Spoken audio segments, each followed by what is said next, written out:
Quero ler com você no texto do segundo livro de Reis, capítulo 23, do versículo 1 ao 25.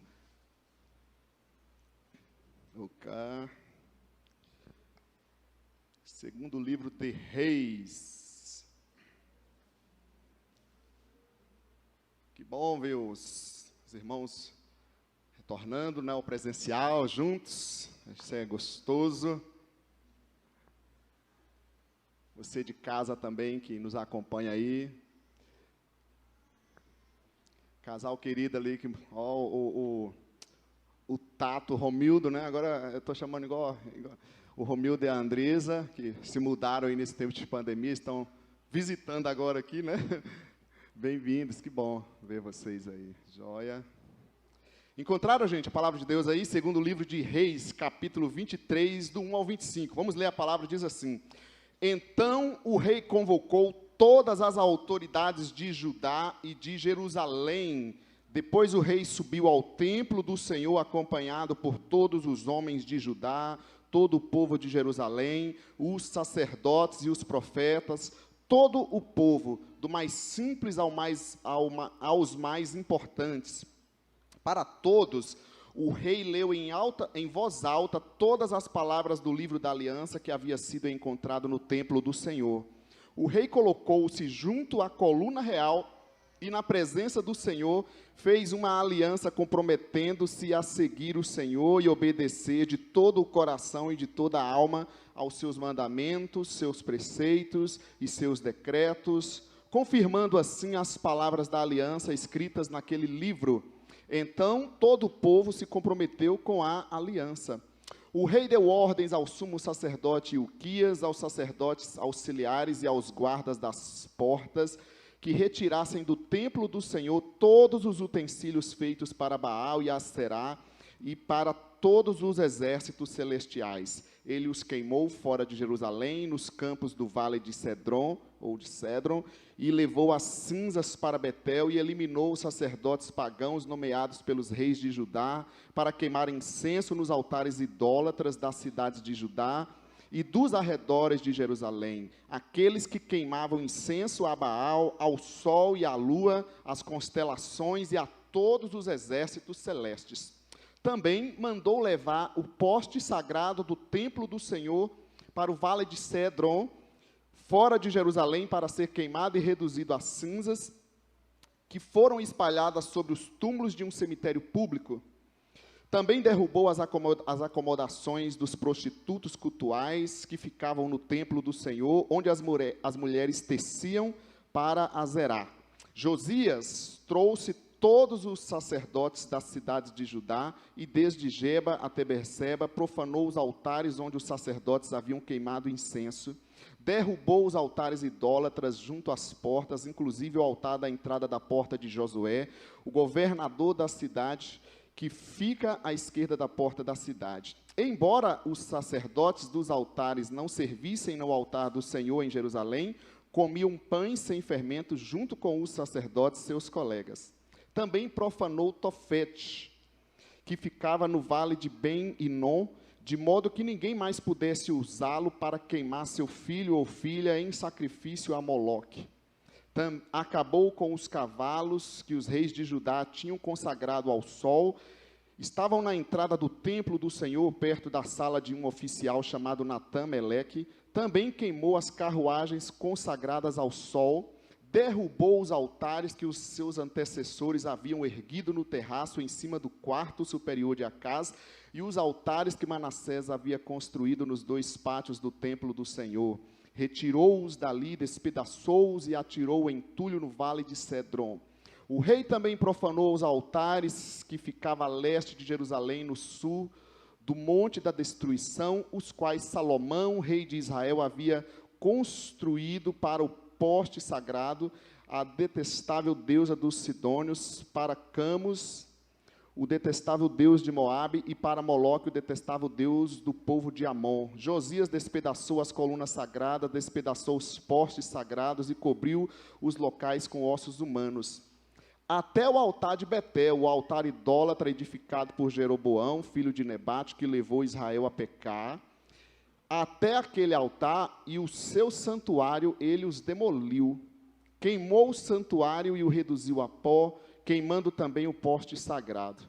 Quando Josias olhou em volta e viu os túmulos que havia na encosta da colina, mandou retirar os ossos dos túmulos e queimá-los no altar, a fim de contaminá-lo, conforme a palavra do Senhor proclamada pelo homem de Deus que predisse essas coisas. O rei perguntou: que monumento é este que estou vendo? Os homens da cidade disseram: é o túmulo do homem de Deus que veio de Judá e proclamou estas coisas que tu fizeste ao altar de Betel. Então ele disse: deixem-no em paz. Ninguém toque nos seus ossos. Assim pouparam seus ossos, bem como os do profeta que tinha vindo de Samaria. Como havia feito em Betel, Josias tirou e profanou todos os santuários idólatras que os reis de Israel haviam construído nas cidades de Samaria e que provocaram o Senhor a ira. Josias também mandou sacrificar todos os sacerdotes daqueles altares idólatras e queimou ossos humanos sobre os altares. Depois voltou a Jerusalém. Então o rei deu a seguinte ordem a todo o povo: celebrem a Páscoa ao Senhor seu Deus, conforme está escrito neste livro da aliança. Nem nos dias dos juízes que lideraram Israel, nem durante todos os dias dos reis de Israel e dos reis de Judá, foi celebrada uma Páscoa como esta. Mas no 18º ano do reinado de Josias, esta Páscoa foi celebrada ao Senhor em Jerusalém. Além disso, Josias eliminou os médiuns, os espíritas, os ídolos da família, os ídolos e todas as outras coisas repugnantes que havia em Judá e em Jerusalém. Ele fez isto para cumprir as exigências da lei escritas no livro que o sacerdote Ilquias havia descoberto no templo do Senhor. Nem antes nem depois de Josias houve um rei como ele que voltasse para o Senhor de todo o coração, de toda a alma e de todas as suas forças, de acordo com toda a lei de Moisés. Amém? Lindo texto da palavra de Deus, não é isso? Hoje é 31 de outubro, vocês devem saber, ou pelo menos ver aí nas redes também, se falando aí da Reforma Protestante. Foi exatamente o dia 31 de outubro, hoje está se fazendo 504 anos da Reforma Protestante. E aí a gente falar de reforma, eu já sei que tem um monte de gente assim que não veio hoje pensando, reforma, eu vou querer saber de reforma. Se reforma fosse bom, coloca aquela imagem para nós aí da reforma, tem aí? Quando você está fazendo uma reforma, como é que... Não, a outra, a primeira da reforma. Aê! Se reforma fosse bom, a gente não colocaria desculpe os transtornos, né? Se reforma fosse bom, a gente estaria falando assim, olha que coisa maravilhosa que a gente está fazendo aqui, a gente está reformando tudo. Se a gente gostasse de reforma, a gente não usaria essa expressão, né? Então, eu imagino que o tema de hoje já não te agradou muito quando fala assim, a reforma que precisamos. Ou mesmo quando a gente pensa a reforma protestante, do que é que estamos falando, né, de reforma protestante? Pode tirar a imagem aí por enquanto, para o pessoal de casa me ver, né? Gente, dando uma pincelada aqui, a igreja do Novo Testamento, que nós temos a Bíblia na nossa mão, como que é a igreja do Novo Testamento? Uma igreja de casa em casa, uma igreja que não tinha nem o templo como nós temos hoje, né? Uma igreja que reunia nas sinagogas, em locais improvisados, uma igreja perseguida, né?